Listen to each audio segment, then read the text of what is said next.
I have very basic beliefs in the universe. Anytime you start your day talking about pizza, dreaming about pizza, and reminiscing about pizza, you know it's going to be a good day. So it's 10:58, 10:59. And there's this list inside the Charles Schwab studio of the best pizza in Bryan College Station. My producer, Jeanette, sees this list. And she's like, that's a garbage list. And I agree with her. So with like 90 seconds till the music starts rocking, Camel Walk hits the zone, we start talking about best pizza like normal humans do. And I had to share the story with her about how me growing up as a wee lad, my uncle, worked at a pizzeria. For me growing up as a kid, we had pizza in the house, boxes upon boxes.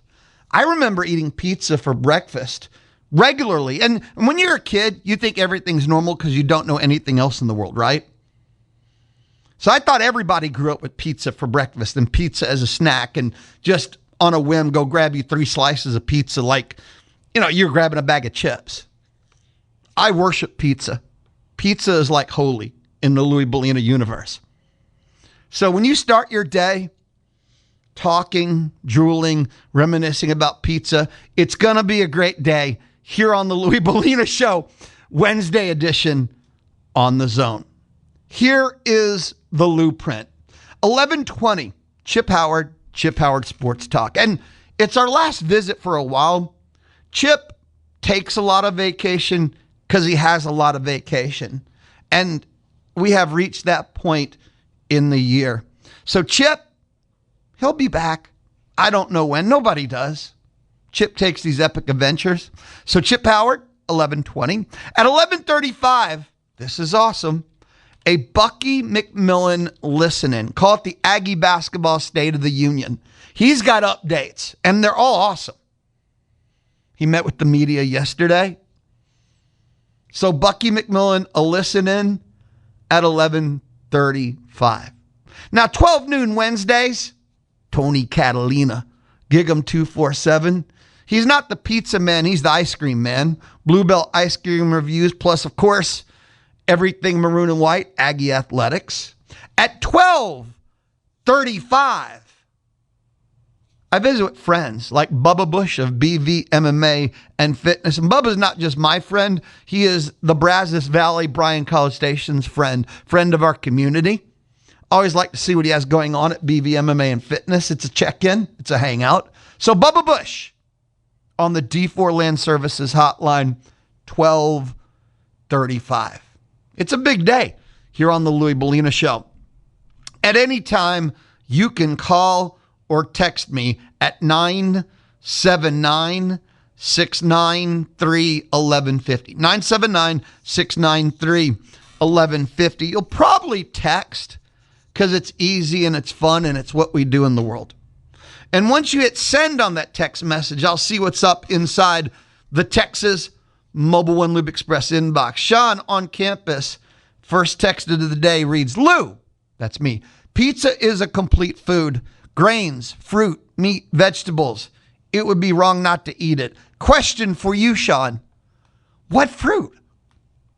Who puts fruit on their pizza? Grape? Some do pineapple. Okay. I've had pineapple pizza. It's fine. I'm not one of those anti or pro. Pineapple on the pizza.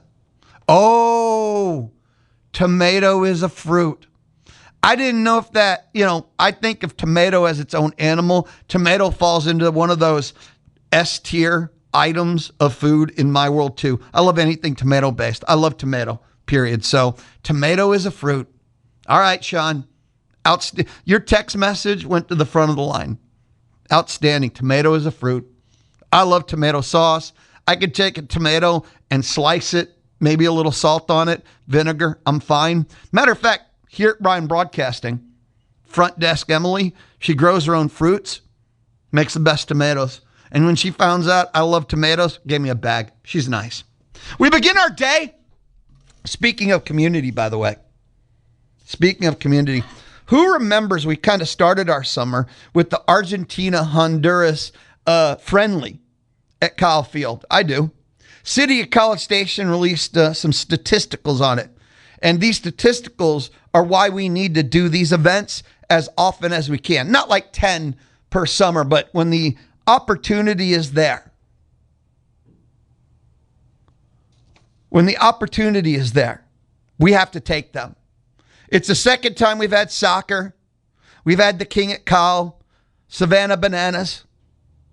Here's the statistics. Here's the economic impact of Argentina and Honduras. According to the City of College Station, the direct economic impact was $18.4 million. And that's summer money when town is empty. That's summer money. 18.4 mil. The overnight attendance, 9,115. The estimated lodging impact, 958,707. And the estimated revenue, 2.3 mil. Now there's more that trickles out from there. But the direct economic impact from one exhibition, from one friendly, one game, one night, equaling one weekend, 18.4 mil, and that is summer money. Now, I want to see a Savannah Bananas impact because I like to see what else this summer, but I also would like to compare bananas to soccer friendlies. I think that would help. It would be fun. But I get interested in things like this because I believe they're great. They're phenomenal.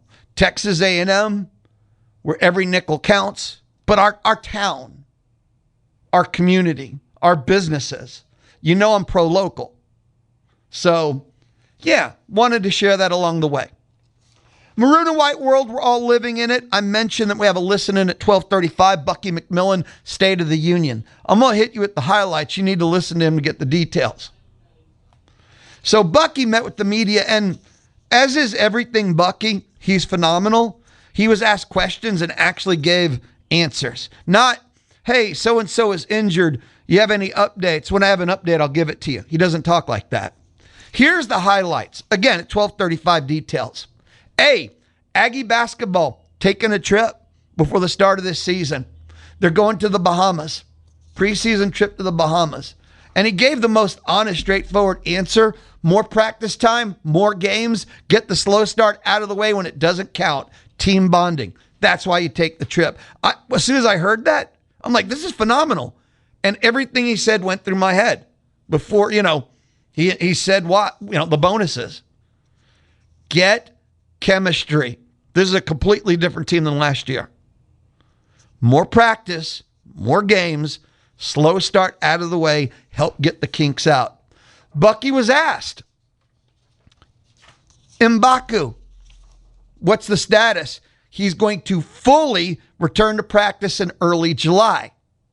And he has spent the last 6 months recovering from a season-ending foot surgery. Jalen Shelley cleared to return to practice now. And he missed the last 6 games of last year. Upper body injury. 4 months recovering. He's ready to go. Zach Clements will return to practice early July. Suffered the foot injury in the SEC tournament. Something that Bucky shared. And this is not on the happy, joy. I'll explain. Mirror opponents. Teams you will face twice. A&M has Texas. They have LSU. Kind of standard. They have OU taken off their schedule as a mirror, and they have Vanderbilt instead. As Luke Evangelos explained, OU, bottom 5 SEC hoops. Vanderbilt, top 5 SEC hoops. A&M's schedule got tough. Got really tough. They could have one of the 3 or 4 toughest basketball SEC conference schedules upcoming. And that mirror flip did A&M 0.00 favors. 0.00 favors. Now, a neat note, again, thanks to Luke Evangelist, Texags, their Aggie basketball lead, their man, who's incredible at it. In Bucky will now play his younger brother, Ethan, twice, who's over at Vanderbilt. Kind of cool. No, it's not. I don't want to play Vanderbilt twice. But it's okay. In Bucky ball we trust. Nah, that got buried. Fran destroyed that concept. Let's just say I'm buying all the Bucky stock I can get. Who's not? Some more updates. Again, 12:35 will listen and we'll hear everything, every word he had to say. But these are the highlights. Has Bryce Warren got his waiver? They're still waiting. On the final roster spot. Wait. Yeah, 2 waits. They're still waiting on Marcus Hill, too, in case you're pondering on that. We'll hear everything Bucky had to say. It's a real good State of the Union, kind of a real good set. It's not a reset. It's setting up, moving forward. Maroon and White Notebook on the Louie Bellina Show, presented by CC Electric Wednesday. Yesterday, we took a look at final baseball rankings, The Athletic, Baseball America, and I asked your opinion, too. I remember yesterday, we had a very high variance. I remember yesterday we had the 10s, 15s, and 20s. Well, D1 baseball, that's the one I use during the season, and Mitch likes too, The Athletic. But D1 baseball is the Bible for a lot of people. And they said 17. What did I say yesterday? Wait a minute, what do you mean you weren't here? Come on now, that's not nice. I thought, very simply and basically, A&M could not be in the top 16. If you do not advance to a super, how can you be in the top 16? Oh no, we have 2 exceptions, making it even harder to put A&M in the final 16. What exceptions? UCLA and G-Tech, because they both have champions by their title. That's how they end up getting the exception to my own rule. 17. Just missing that top 16 because they did not advance from their own regional. And I said 17, 18, 19, 20 would all make sense. And D1, 17. I can buy that. I can buy that. They put UCLA at 20. UCLA at 11. I kind of would have bumped them some more. I really would have. Yeah, I would have bumped them. I think it was Baseball America that had them like at 15. I put them on the fringe of the top 16. Got to. They didn't even make their own regional final, let alone not advance. But I can keep them in the top 16 barely. Arizona State, no, USC, there we go, 15. Man, they had a run.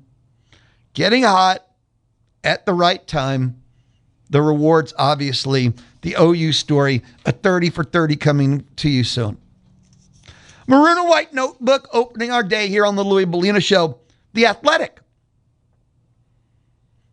I follow their recruiting, not because I don't know if I don't know.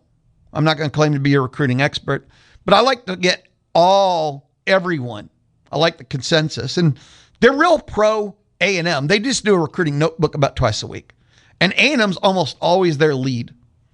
And this week in the notebook, they have A&M as their number 1 note. And it's really simple. They're impressed by A&M's national reach in recruiting and numbers. This recruiting class by A&M, they point out what we know, their ownership of the linebacker recruiting. Just got the 5-star Caden Henderson, and at the same time, the 4-star edge rusher in Frederick Ards. And that's 2 of the top 60 in the 2027 class. But they latched on to something that I talk about, and it's your average player rating. And that's how you kind of can balance out when some of these classes have 35 players, so they get ranked higher than they should be because of body count. Body count can throw off the rankings. And it's the average player rating. This class right now for 2027 is a 94.05. And a lot of Aggies, what I'm about to say, you're going to flinch. I don't want you to wreck your car. But the 2022 class, the Jimbo number 1, which was the highest ranked class of all time at that time, and it was only 4 years ago, okay, was 94.23. So the class by Elko he's putting together, and they're still in the running for more of the top players in the country, period. So you get that this class Elko is putting together is not just the number 1 class for 2027. You look at that average player ranking, this is one of the top classes, full stop. That's the level of this class. That's how good it is. You don't just have to qualify for 20. You don't even have to say for 2027. He's putting together something special. The other day I pointed out for ESPN recruiting, A&M can tie Alabama for their record of the most 5 stars ever. For their record. And they're the stingiest with 5 stars being handed out. That's the class that Elko is putting together for 2027. Now, I have to step aside 3 minutes, 28 seconds. When we return, magically joining me inside the Charles Schwab studio, it is one Chip Howard. And it'll be our last visit for a while. It's summertime, and you know what that means? No Chip time. This is the Louie Bellina Show. I'm inside the Charles Schwab studio, and it's Wednesday, and this is The Zone. We are going. Are you ready? The Zone 1150 AM and 93.7 FM. Where champions are made when nobody's watching. It's time. Oh, here we go! Let's go! The Louie Bellina Show. It is Wednesday. You know, Wednesdays, 11 on about the 20-ish, you know, that time slot there. Look at your clock, it's 11:21. So right about 11:20. I'm joined inside the Charles Schwab studio, a sports talk legend of the Brazos Valley. Chip Howard Sports Talk joins me. Chip, you're preparing to be gone. Yes. You're vacationing. Yes. A month. Pretty close. While you're gone, Chip Howard Sports Talk keeps going. It'll never continue. end. Who are the list of people who will be, taking over from 4 to 6 p.m. here on The Zone? Jared and Jason will be in some. We know them. Scott Clendenin will be in some. We know him. Robert Cessna will be in a couple of days. The entire state of Texas knows him. Rusty Burson will be continuing to do some Mondays. Aggie historian and author. I'm leaving people out. Why? They deserve it. Dusty may be here a day or two. He doesn't know that yet. That's under protest, but yeah, sure. Yeah. I've worked with Dusty. It's always under protest. I know. Dusty's awesome. And rightly so. He has his own job. But that's funny. Dusty for, 30 years now, whatever, right? Yeah. Does everything, can do everything, amazing at everything, all under protest for 30 years. Yeah. Caleb is going to be in. He's going to be hosting quite a few shows. Which Caleb? Rapidly. I like that dude. Yeah. So he's going to be in some. Ryan will still be doing most Fridays. Ryan's never here. We're not doing a Friday show next Friday the 3rd. Well, people got to get their July 4th on. Yeah, exactly. So that'll be more Paul Feinbaum show continued, right? Sure. If you say so. Oh, Chip. If you say so, giddy up. Tune in and find out. Yeah. Just don't ever, I don't know why you'd turn it off to begin with, but just leave the zone on.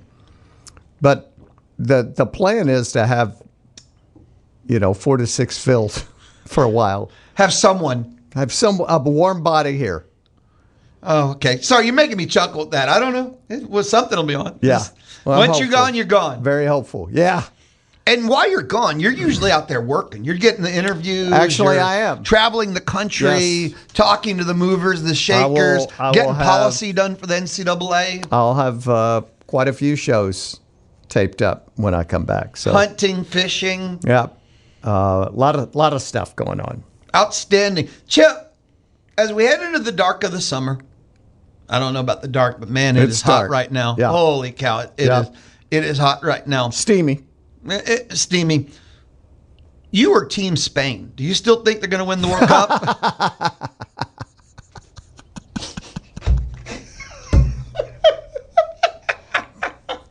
Sorry. You're like the only person I know who can't even spell World Cup.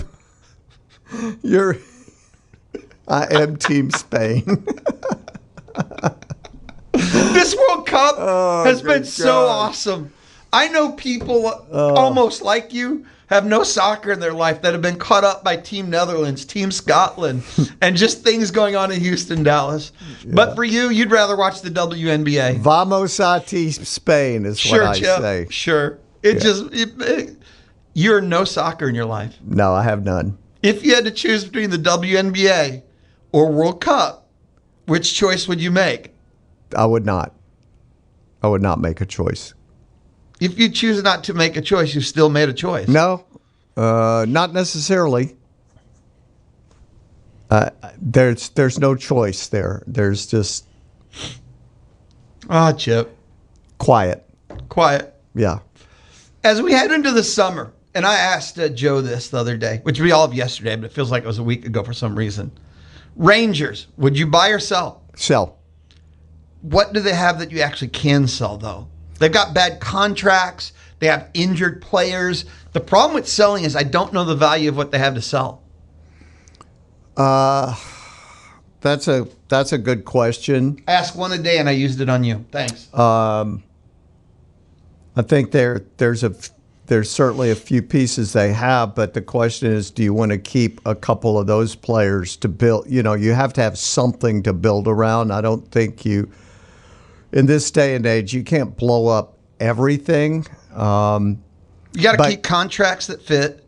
And, I don't even know if they have young players with potential anymore. They would have to, pay for somebody to take Corey Seager for sure, the majority of that. And of course, he's not back yet from concussion protocol. Wyatt Langford is I think a young star. I think he's, but of course he was hurt earlier. He's been hitting everything since he came back. It's the only thing kind of helping them score runs. They don't have Josh Young.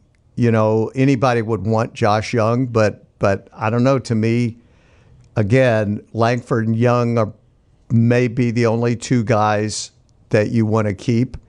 Evan Carter just hasn't. They wouldn't have won the World Series without him, but he hasn't competed since. Of course, he's hurt right now. Kumar Rocker, I don't know if he's going to get there. He strikes me as a guy that you will trade and he'll come back and haunt you. Jack Leiter has great stuff, and now he's out for most of the rest of the year. Had ankle surgery yesterday. Jacob Latz has been lights out. Trade high. Trade high. High value. And a high leverage guy. No, trade high. Yeah, is he truly the closer of the future? Yeah, in my mind, yes, he is. So I feel like if they decide to go in that direction, it better be good, I've just named up the players that they have that are going to have any kind of value. I have the text message of the year. Okay. It's from Jarrett. Okay. I don't know if it's Subway Jarrett or Jarrett that hosts for you or another Jarrett. Okay. When Chip is gone, why not have a best of Chip recruiting shows replay? I have not thought about that. It would only be 2 minutes long. 'Cause I'm but it'd be working the greatest 2 minutes of radio ever. I work on recruiting 24/7. You fall asleep at night and you wake up just dreaming. I have a hard time sleeping at night. When you think of recruiting, yes. Ooh, that's a really good idea, Jared. I heard the news yesterday about this, and you were the only person I could probably talk to about this. The NHL announced coming to Austin that they're going to expand Austin or Houston, and Texas, the state of, is a key area for expansion. Yep. And they're looking at Houston, which they've looked at the last 20 times they thought about expanding. They have. And Austin. So I think this is something Scott Clendenin and I are going to talk about on the show today. I'm sorry. No. I think there's several things that work here. Normally, you would say, well, Houston's had professional hockey before. They have a little bit of a history. They have it goes back to the 70s. Houston Aeros. Exactly, Lou. Chip, Houston. But Houston's a hockey town. Here's the thing I would say. I don't think it's a slam dunk because I think there are so many. First of all, you have to follow the money. You always follow the money. And Houston obviously has some money, but Austin has so many new money guys, tech billionaires. Billionaires. And a lot of major corporations have moved there. And the other thing you have to look at is the political climate in both cities isn't great. True. So I just don't think it's a slam dunk if that's the choice for hockey in Houston. Now, I will say this. So Houston is a little farther outside the market. In other words, the Dallas Stars, I think, would back Houston Easy. over Austin. Okay. The NFL has protected territory. I'm going to say something, Lou, and I'm going to make a statement here, and I hope you're not recording this. Hey, Jeanette, can you turn off the recorder? I was thinking about this last night. If Austin gets an NHL team, yes, I may have to divide my loyalty. Chip, don't make me pull this show over. I may have to divide my loyalty. Why? You and I might have beef. They're close. They're here. They're in the heart of Central Texas. And, I hate... You want me to tell Razor Ray? I'm from Dallas. Do you want me to tell Razor Ray? No, I'd rather you wouldn't. Then you better take that back. Okay? That doesn't work. You can root for two teams at once. Now, if if they're not in the... If they go to Houston... it's on. Well, you hate Houston. Oh, yeah. I hate Houston. It's on. That's the Ranger in you. That'd Ranger be fan awesome. in you.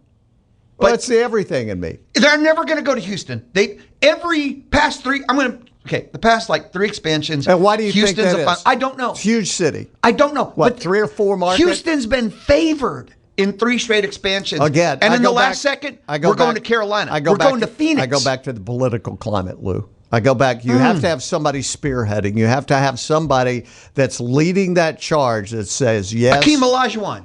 Okay. Then go hire Hakeem Olajuwon. Go hire Hakeem. Okay. If you're serious about it. I will not abandon the Stars. But if we had hockey in Houston, that's a 20-minute drive now. I could go to hockey in Houston. The way I drive. No, it's not. The way I drive. I could go see hockey in Houston all the time. No. It's an easy drive. No, it's not. What do you mean? It's not an easy drive. It is. It's a horrible drive. Well, how do you drive? Horribly. I hate going to Houston. I hate going to Dallas. I hate going to Austin. There's too much traffic. Chip, get off my porch. You got to stop this stuff now. A Houston drive is nothing now. I was in Austin Saturday. It's like, oh my gosh. It's awful. Now driving to Saw Austin. Nate Morgazzi Saturday. If you're going to Austin now, if it's anything past the airport, it's not worth doing anymore almost. Correct. The traffic is so violent. Or if you go on 290 to Elgin. I mean, it's just horrible. Good barbecue. It's just brutal. Agreed. Yeah. So I'm not going to divide my loyalty. I'll go to tons of hockey games down in Houston to go see hockey. But they're never going to go to Houston. Houston is how you get up the price of expansion because you get teams bidding against each other, cities bidding against each other. Drive another hour to see a real hockey team in Dallas. Why would you? Because Dallas is not a good drive either. Exactly. I don't want to go past Waco. I don't want to drive through Waco. I don't want Waco, the stench of Waco on my car. You don't have to drive through Waco to get to Dallas. But past. No. How do you get to Dallas without Waco? Oh, good gosh, Lou. I'm geographically impaired. Exactly. We'll have this conversation another time. Chip, I'll see you in August. Yes, I hope so. Travel well, brother. Thanks, Lou. Travel well. Yep, thank you. Chip Howard Sports Talk. And wait a minute. Your last show is Thursday. Correct. Okay. You can see Chip Wednesday through Thursday, 4 to 6. I'll be back. It's the Louie Bellina Show. I still think it's Tuesday. No, it isn't Tuesday. I don't know what day it is. On the Zone. The Louie Bellina Show. Who is it? Participation is rewarded. The ticket booth is brought to you by Dixie Tire Company. Listen in weekdays 11 to 2 on the Zone. The Louie Bellina Show, presented by CC Electric, built on faith, family, and community. That's CC Electric. Time now, a listen in. Bucky McMillan, A&M basketball head coach. Call it the State of the Union address. Bucky. Just as summer's starting to get rolling, just what's been your observation about the group that you put together? They work hard, I'll say that. I mean, they're grinders. They play hard, work hard. Last year's group had a bunch of new guys that are a little bit older. These guys aren't as old. And sometimes we got an older group, they kind of understand they got to pace themselves a little bit. And this group has no pace to them. They got those younger legs, so they can grind and expect to be there now and at the end of the season. I think they, this time of year is fun when you bring a new team together, trying to figure out what role people can play. And I think it's exciting for the coaches, but it's also exciting for the players just to kind of where they fit into the puzzle. Well, last year, you tried to take the best player available from the lot that you had. This year, you were able to kind of look at different positions. How was it different for you? Yeah, I think we got a good balance of shooting and slashing and bigs. I think we've had some big improvement just with our own guys. I think Jamie Vincent's come a long, long way. Really improved. But last year we took a lot of shooting, not a lot of strength. This year we'll have a little more positional size, and we have true slashers and advantage creators. And the later the season goes, you're going to need guys that can kind of get some buckets. And I think we got some guys that can do that. I just interviewed one of them, that is one of the leading scorers, knows how to put the ball in the hole when the coverage gets really tight as the season goes along. How much you rotated guys last year, do you feel like the depth is the same, better than last year? Well, we still don't have McKenzie out there, and we still don't have Zach out there. So you put those out there, and you look like you can find 10 good players that can play. Now that's to be determined. Just on that floor, you got to have everybody buying into playing hard, unselfish. We certainly have enough talent to play 10 guys, and so that's up to them. How close is McKenzie, and just what's kind of holding Zach back right now? He had that surgery after the season. He'll be back here like early July, and McKenzie's pretty close. He'll be back here in July as well. So he's been doing all this stuff, but just not in contact. How's PJ been fitting in with this? He was unbelievable the practice before this one. He was just okay today, but he was really, really one of the better practices I've ever seen him have. But what I appreciate most about PJ, man, he's trying to make the right play. Like he, is a leading return scorer in college basketball, so you would think he would just be searching for shots, but he's really tried to make the right play and play hard and on both sides of the ball. He came here, he wants to win. And, he knows if he wants to win, he's got to involve others. And he's been trying to do that more. And I think it's going to pay off for our team. What was his recruitment like in that kind of process, how y'all spotted that he could be interested and built that relationship? Yeah, well, our coaches do a great job. Frank Haith had a relationship a little bit with his father. And, he's a Houston kid. He's right down the road. A lot of schools were after him, and he wanted to come someplace he could win. This was close to home, which helped. Play style mattered, because his best years are when it's an up and down system. But as long as I've coached basketball, I've never seen players that are really happy if they don't win. They don't like the people they're doing it with, and they don't see themselves playing in the role that they saw themselves. That usually relates to play style, right? If you're an up and down player and you're playing half-court basketball, it's usually a difficult transition. So in his last year, he wanted to check all the boxes. Looking at that portal class, were there any pleasant surprise gets for you guys when you look back on who you were able to bring in? No, most of these guys are what they were. We do obviously a lot of deep dive when we're recruiting players. You don't know how well some of the mid-major guys will adjust until they're here. Sometimes it's just an adjustment for them until they can kind of get their sea legs under them.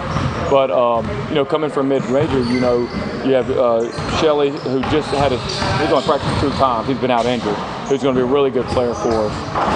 Tyshawn Archie, and he's a flamethrower. It reminds me of the kid at Holloway from Alabama, little dude, bomber. We really shooting. And Coach Lucas Wallace is a mid-major kid at Sanford, and he was always been a 40% plus three-point shooter. So the easiest thing for mid-major guys when they transfer, and this is what I look at obviously, is shooting always transfer, right? And if you can shoot the ball, it's going to transfer. Now, if you were some mid-major slasher, Sometimes the size of the SEC can swallow you up, and that doesn't translate as well. But these guys can shoot it, and Shelley's an elite player because he can slash, but he can also see the floor really well. How different is the approach this summer as opposed to last summer? Because I think you didn't have number 5s, at least for the first part of last summer. It's been good. I mean, we just started getting more into offense here this past 4 practices. We've done a little bit more defense, but so it's been better. We'll be better earlier. I mean, let me just say this: we should be more ready to play earlier in the season. And we're going to take a little trip to the Bahamas and play 3 games down there in August. And we got to be ready to play early. I mean, our non-league schedule is going to be good. And then we just got the SEC schedule. We'll have the second.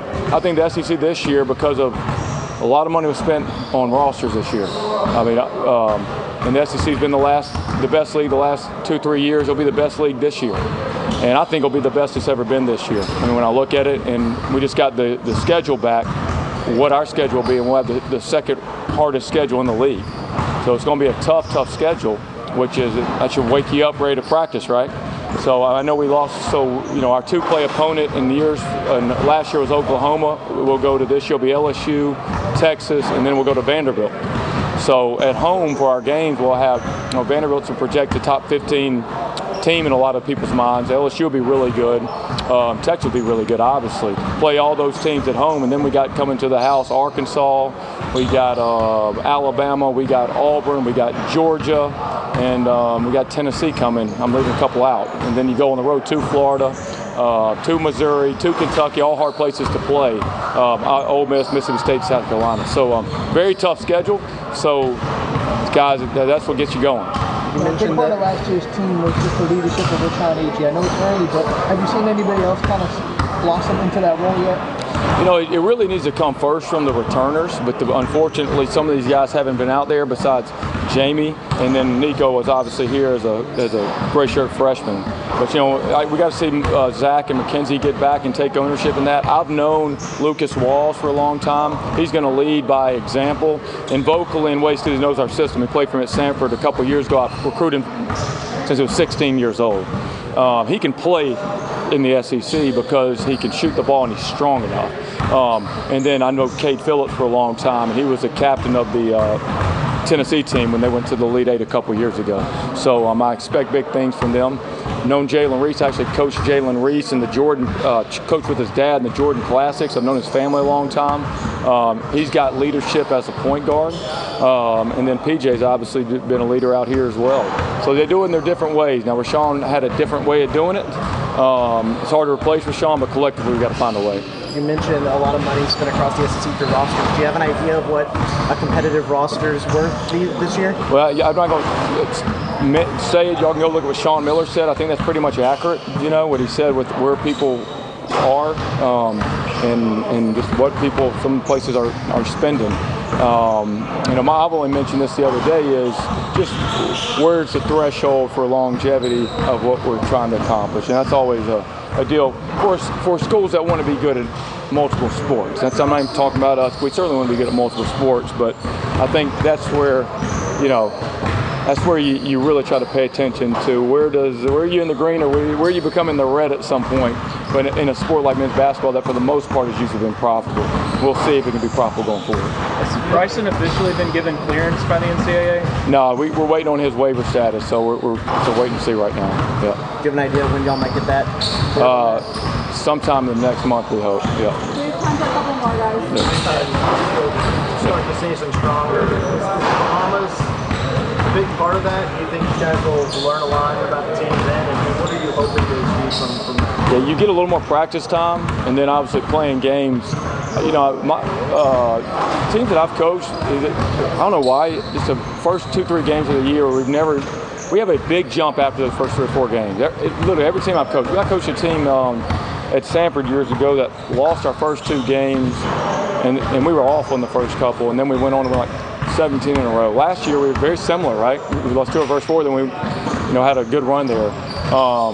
Hopefully we go to the Bahamas and we lose those first 2 down there. They don't count, right? And then we're ready to go. But no, I think it'll be good. I think it's good team bonding. You say something? I'm sorry. Okay. Is there any non-conference scheduling stuff you can tell us that's set in stone? Yeah, I could forget off the top of my head. I know we're going to play in the Battle of Atlantis, or the Return of the Bahamas. I guess it's still wherever the heck it is. But this is Atlanta. We're going to play Xavier, and we're going to play Marquette down there. We're playing TCU at TCU. We have the ACC Challenge. They gave us Stanford in that one. We got Oklahoma State here at home. Leaving one of the Power Fives out there. Florida State. We'll play them here in Texas, and I believe Houston, right? Yeah. So 2 trips to the Bahamas? 2 trips to the Bahamas. Not too bad. I know. So. Do y'all still have a roster spot open? And if so, are y'all going to do anything with it?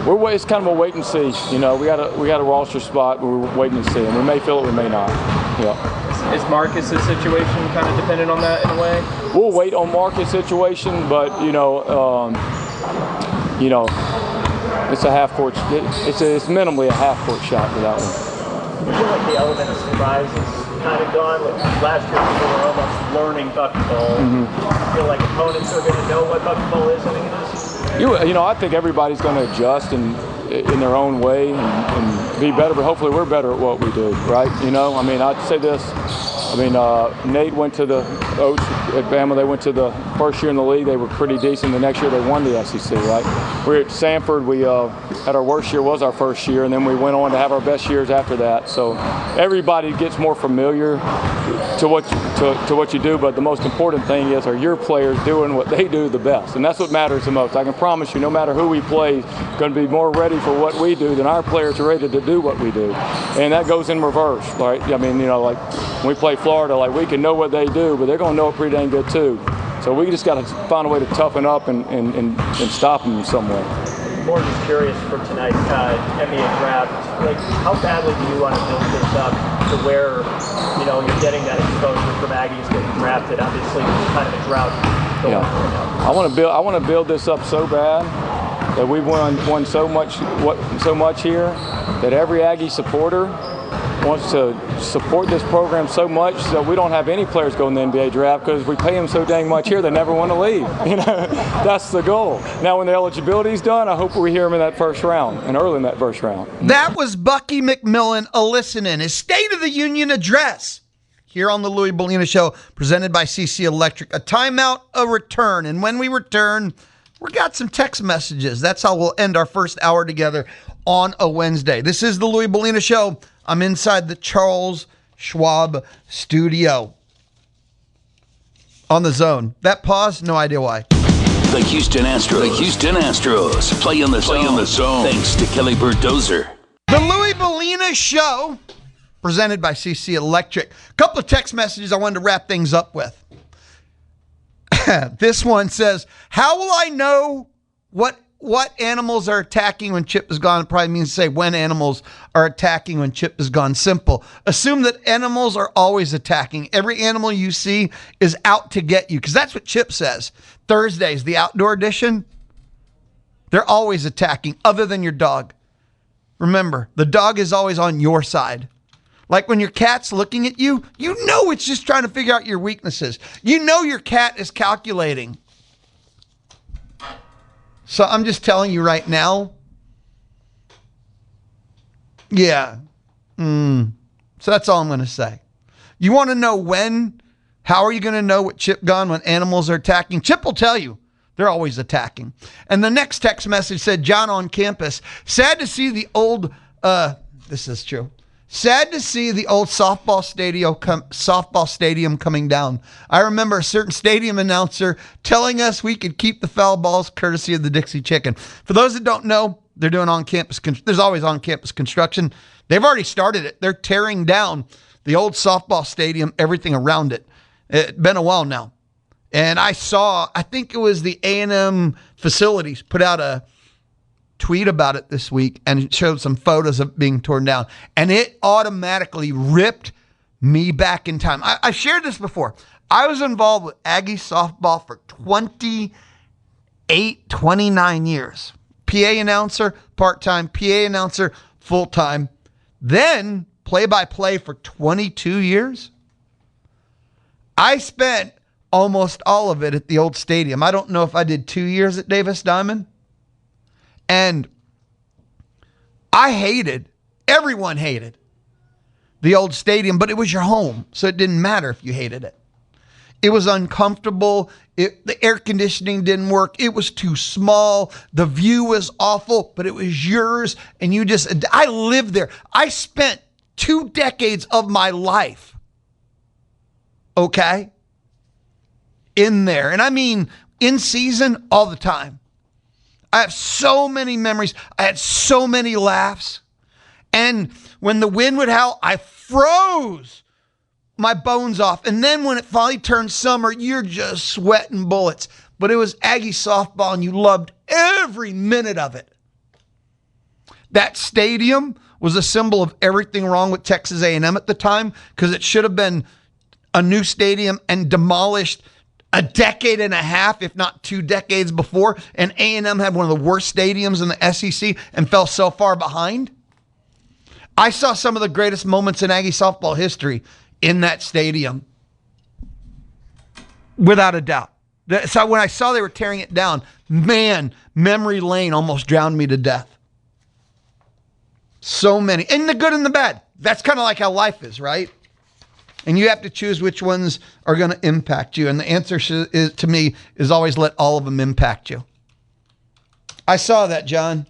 And I'm telling you, thought about it for days, because it meant so much to me. And my Aggie softball time still till today means so much to me. One more text message. Patrick in College Station with the clarification. Animals, you have to get them before you get you. Yep, that's the Chip Howard.